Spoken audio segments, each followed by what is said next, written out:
bestie, welcome back to this Out of Fashion. Hope you have fun with it. Today's tutorial is going to be based on how to cut this cross crop top using George fabric to cut it out. I'm making use of 1.5 yard of George fabric to cut out this tie. So my folding is going to be into 2 first, then into 4. I'm not going to add the zip allowance at this. I'm just going to make a slit at the back, then add my button to it. So it's going to have a slit and button. So let me fold this into 4 in equal parts.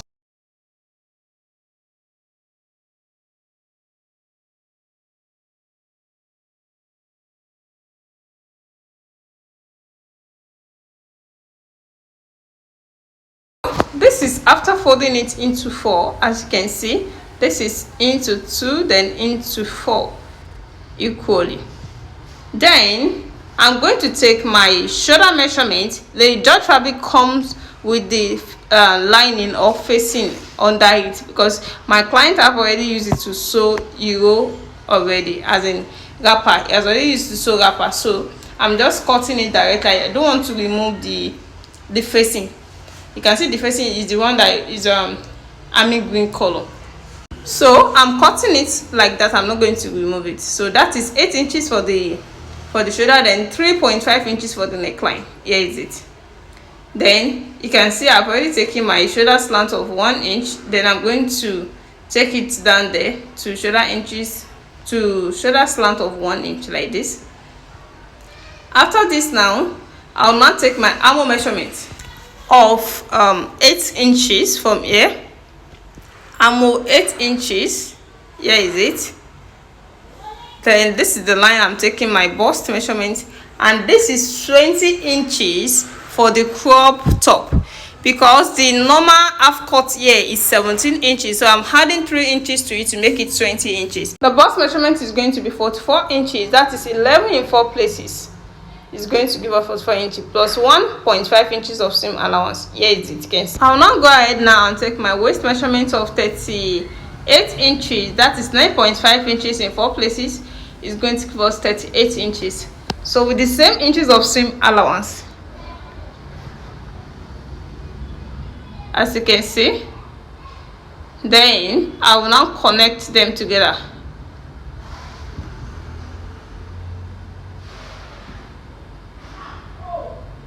After the connection, then I can now cut it out.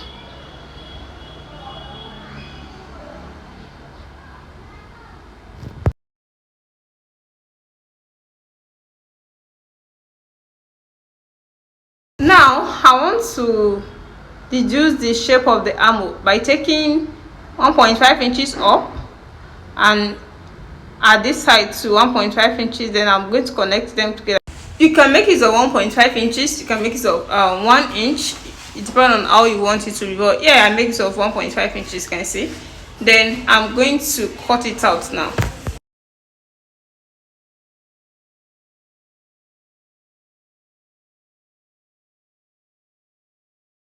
So we are done with the cutting of the body. The next thing is to cut out the neckline. We've already have the wideness of the neck. Then the deepness of the neck is going to be around 1.5 inches for the back. Then I'm going to cut it out.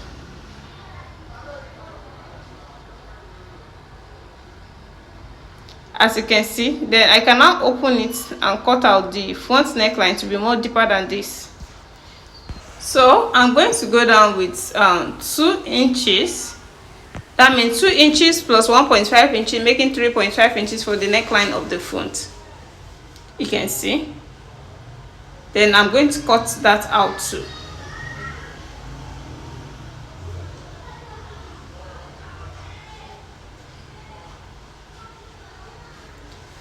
So we are done with the cutting of the 2 necklines, but I want to cut out the slit at the back first before cutting out the front. You can see. So I want to slit it down to 3.5 inches. 3.5 inches from the neckline. Here is it. 3.5 inches. Then I'll now slit it down like that with my scissors.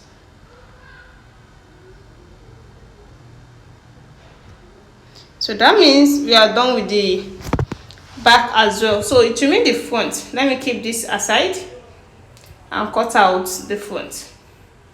So here is the front. You have to open the front if you want to cut it out. Then at this particular style on, they use the whole shoulder. That means you're starting from here, then you cuff it. Just cuff your hand to the other end here. You can see, just cuff it. You can see the way I'm just cuffing it like this. Then we cut it out because the particular style, the whole shoulder is there. Assuming they cut out from the whole shoulder, that's how we're going to do it as well. But at this style, they use the whole shoulder, so that's how I'm cutting it from there as well. So let me now cut it out for you to see now.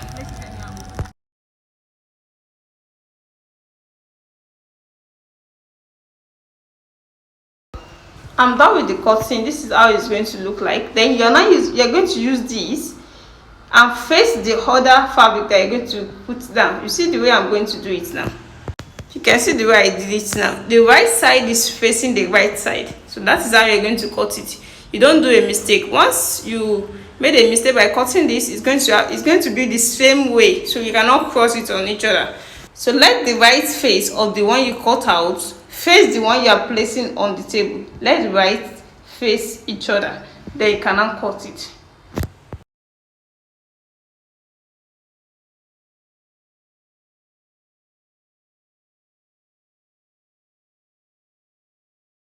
So I'm done with the cutting. Then this is how you're going to face it. You can see they're going to have the same neckline. You can see how it is, and you can also bring the one under and place it up, so it's still going to give you the same thing. So I'm going to bring the back now and place it on it. Then you start by joining. If you want to join this now, just start by joining it at the shoulder, at the two shoulders. Then you bias the neckline. Then you join your sleeve to the armhole if it is not a sleeveless. So this is the sleeve length. This is the cutting of the sleeve. I've already done many tutorials on how to cut straight sleeve, pencil sleeve. You can see. Maybe we're still going to repeat that class separately. We're going to cut different kind of sleeve. So this is a short straight sleeve cut to this crop cross top. Then this is how to join it. Let me go and join everything together and show it to you.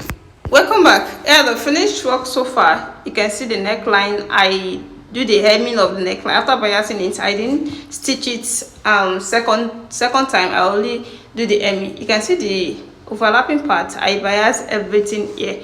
I'm yet to iron it. By the time my iron is going to stand properly. So this is a cross crop top, and you can see how beautiful this turns out.